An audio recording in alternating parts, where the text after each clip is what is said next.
हरिओम, ओम आनंदमय, ओम शांतिमय, ओम ज्ञानमय। आप सभी दर्शकों का हमारे चैनल पर स्वागत है। आज हम लोग पर्यावरण शिक्षा वाले पेपर के अंतर्गत ध्वनि प्रदूषण को नियंत्रित करने का कौन कौन सा उपाय है जिसके फलस्वरूप हम संभावित खतरे से बच सकते हैं। सामान्यतः हमने ध्वनि प्रदूषण से संबंधित दो ध्वनियों की बात की थी। एक जो प्राकृतिक रूप से होती है, दूसरा एक कृत्रिम रूप से या व्यवहारिक रूप से होती है। प्राकृतिक ध्वनियों के अंतर्गत जैसे बादलों का गरजना, सिंह का दहाड़ना, हाथी का जो है चिल्लाना, हाथी का एक प्रकार से दहाड़ना, एक प्रकार से जो नेचुरल चीज़ें हैं उनकी वजह से भी हमारे ध्वनि प्रदूषण के फलस्वरूप अनेक खतरे होते हैं। और कुछ खतरे जो है जो व्यवहारिक दृष्टिकोण से हैं, जिसमें हम लोग वाहन, वायुयान, यातायात से संबंधित साधन और मनोरंजन संबंधी उपकरण, डीजे, फिल्म इत्यादि से संबंधित चीज़ें आती हैं। तो हम लोग सामान्यतः जो हमारा व्यवहार से संबंधित ध्वनियाँ हैं उसे अगर हम नियंत्रित करते हैं तो बहुत ज़्यादा जो है हम ध्वनि प्रदूषण को रोक सकते हैं, या ध्वनि प्रदूषण से उत्पन्न होने वाले खतरों से बचा जा सकता है, या उन खतरों को कम किया जा सकता है। तो आइए इस वीडियो के अंतर्गत हम लोग यही देखने का प्रयास करते हैं कि ध्वनि प्रदूषण को किस प्रकार से हम नियंत्रित करें ताकि संभावित खतरे उत्पन्न न हो या बहुत कम उत्पन्न हो। उसको हम लोग इसमें देखने का प्रयास करते हैं। आइए हम लोग इसमें देखते हैं। पहला है उद्योग धंधों की स्थापना। जिन उद्योग धंधों से बहुत ज़्यादा आवाज़ होती है, मशीनों की बहुत ज़्यादा आवाज़ होती है, और ऐसे उद्योग धंधों की स्थापना हमको नगर से दूर ऐसे स्थान पर करना चाहिए जहाँ पर नगर ना हो या कोई वैसा पब्लिक का स्थान ना हो, शिक्षण संस्थान वहाँ ना हो। यानी कुल मिलाकर के गांव, शहर और सोशल गैदरिंग वाले स्थानों से दूर उद्योग धंधों की स्थापना हमें करनी चाहिए, जिसमें बहुत ज़्यादा कोलाहल, बहुत ज़्यादा आवाज़ें उत्पन्न होती हैं। इसका अगर हम ध्यान रखेंगे तो निश्चित रूप से हम बहुत सारी जो है समस्याओं से बच सकते हैं। बहरा होने की समस्या, या फिर ये कहें कि चिड़चिड़ा होने की समस्या, तनाव की समस्या से बच सकते हैं। तो उद्योग धंधों की स्थापना ऐसे जगह किया जाए जो शहर से दूर हो, गांव से भी क्या हो, दूर हो, अर्थात ऐसे स्थान पर हो, पठारी क्षेत्रों में हो, पर्वतीय क्षेत्रों में हो, जहां पर जो है वो अपना उत्पादन संबंधी कार्य भी करे और आम लोगों को कोई इससे नुकसान न हो। इसका हमें ध्यान रखना है। दूसरा है प्रदूषण जांच केंद्र। हालांकि प्रदूषण जांच केंद्र सरकार बनाती है या निर्देशित करती है, स्थापित कराती है, जो वाहनों का प्रदूषण जांच करती रहती है। परंतु सबसे बड़ी समस्या ये है कि प्रदूषण जांच केंद्र जितना पर्याप्त मात्रा में होना चाहिए और जितना इस कागज़ पत्र का खोजबीन किया जाना चाहिए उतना नहीं हो पाता, क्योंकि यातायात पुलिस बहुत कम है या यातायात के नियमों पर पूरा फॉलो नहीं हो पाता है, जिसके कारण से समस्या उत्पन्न होती है। तो प्रदूषण जांच केंद्र की स्थापना सरकार को करना चाहिए ताकि सभी स्तर के वाहनों का, चाहे 2 चक्का हो, चाहे 4 चक्का हो, या 18-20 चक्का जो भी हो, जितने भी वाहन सबका वो जांच किया जा सके, ताकि उसके इंजन का और उसके इंजन की क्रियाविधि का अगर उचित ढंग से जाँच हो जाएगा तो जो अनावश्यक रूप से जो ध्वनि उत्पन्न हो रही है या उसके कारण से जो अनेक ध्वनियाँ या वाहनों से अनावश्यक जो ध्वनियाँ होती हैं वह जो है नहीं होंगी, जिससे हम ध्वनि प्रदूषण से बच सकते हैं। आगे है वायुयान एवं रेलवे।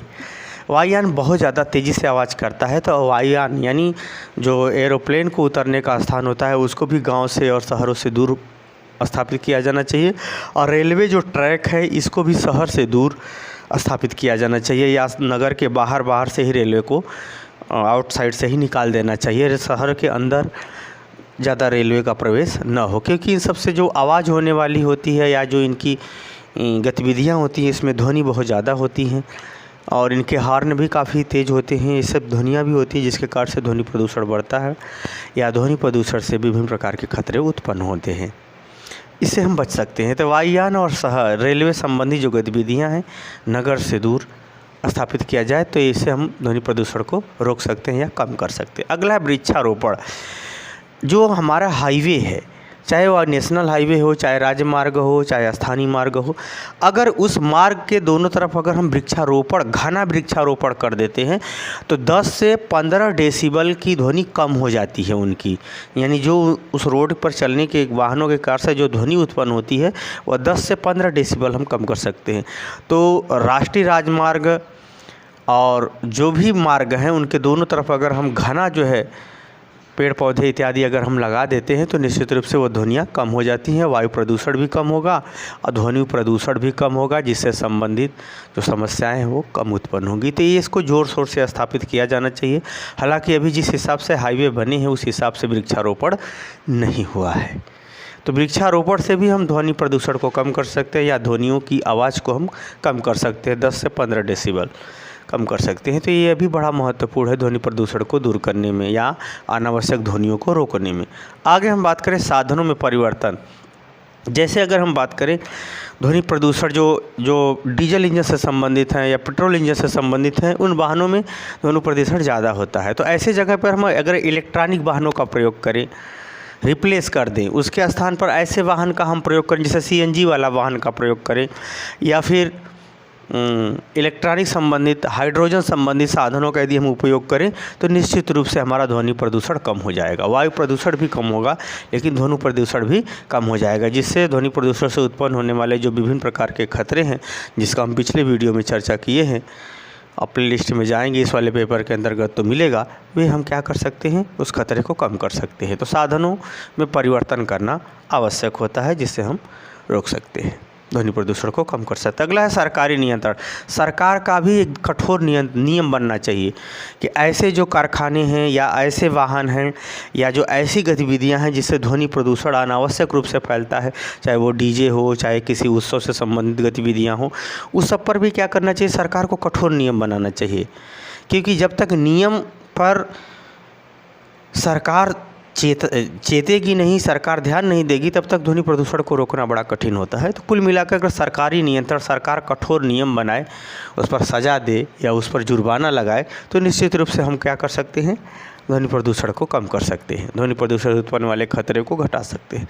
आगे हम बात करें उत्सवों पर दिशा निर्देश। जैसे त्योहारों पर, शादी ब्याह समारोहों पर बम पटाखे इत्यादि जो बजाए जाते हैं, जो अनावश्यक रूप से ध्वनि होती है, एक प्रकार से उनका जो है दिखावा ज़्यादा उसमें होता है। ऐसी गतिविधियों के समय में सरकार को क्या करना चाहिए, निर्देश देना चाहिए, उस पर नियंत्रण करने का भी उपाय करना चाहिए। ये सब अगर दिया जाएगा तो ध्वनि प्रदूषण को हम कर सकते हैं, कम कर सकते हैं, ध्वनि प्रदूषण को कम कर सकते हैं, इससे उत्पन्न होने वाले खतरे भी कम हो जाएंगे। आगे हम बात करें ध्वनि की सीमा का निर्धारण। जैसे वाहन है, जो वाहन चल रहे हैं जिसमें हार्न जो बजाया जाता है वाहनों में, उस हार्न की भी अपनी एक सीमा हो।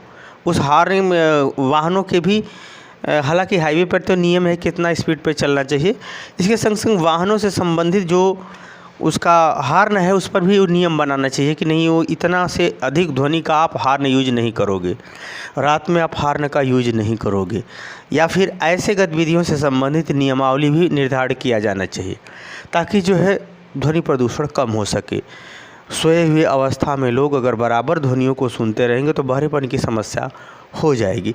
उस समस्या से बचने के लिए आवश्यक है कि ध्वनियों का समय सीमा निर्धारण करना चाहिए, किस डेसिबल तक हार्न का प्रयोग कर सकते हैं, किस डेसिबल तक डीजे का प्रयोग कर सकते हैं या सिनेमा घरों में इत्यादि मनोरंजन संबंधी साधनों का प्रयोग कर सकते हैं, कितनी ध्वनि तक रख सकते हैं। जिससे इसमें क्या होता है, अगर इस प्रकार से सरकार ध्यान देती है तो निश्चित रूप से हम ध्वनि प्रदूषण से उत्पन्न होने वाले जो खतरे हैं उसे हम कम कर सकते हैं, जिसमें बीपी भी समस्या, हार्ट की समस्या, फेफड़े से संबंधित समस्या, कान से संबंधित समस्या, तनाव से संबंधित समस्या, ये सब अनेक प्रकार की समस्याएं उत्पन्न होती हैं, उसे हम कम कर सकते हैं।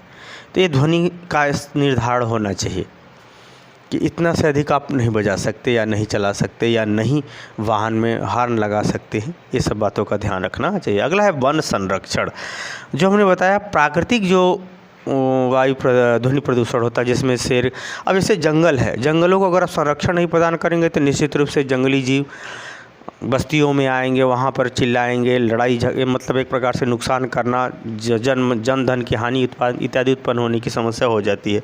तो जब वन संरक्षण प्रदान अगर किया जाए तो निश्चित रूप से हम जंगली जीवों को छेड़छाड़ जब नहीं करेंगे तो निश्चित रूप से जो उससे उत्पन्न होने वाले खतरे हैं, भय के कारण से गर्भपात है या भय के कारण से जो है बच्चों में गर्भाशय में विकृतियाँ जो उत्पन्न हो जाती हैं, वो सब समस्याएँ उत्पन्न नहीं होगी। तो वन संरक्षण को भी हमें बढ़ावा देना चाहिए ताकि जो जंगली जीव हैं उनसे किसी भी प्रकार से हमें नुकसान न हो, या ध्वनि से, उनके डर से जो हमारे शरीर में, तंत्रिका तंत्र में, फेफड़े में बच्चों के संरचना में इत्यादि में जो विकृतियाँ उत्पन्न हो रही हैं वो न हो सके।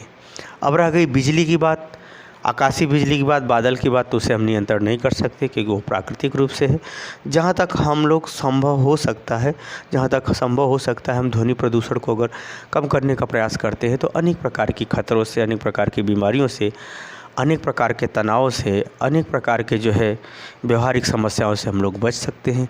तो मुझे उम्मीद है कि ध्वनि प्रदूषण को दूर करने संबंधी आप कौन कौन से व्यक्तिगत और सार्वजनिक उपाय अपनाएं ताकि हम ध्वनि प्रदूषण को कम कर सकें। आप इसे समझ गए तो कमेंट बॉक्स में ज़रूर बताइए। साथ ही मेरे चैनल को लाइक शेयर सब्सक्राइब कीजिए। हरिओम।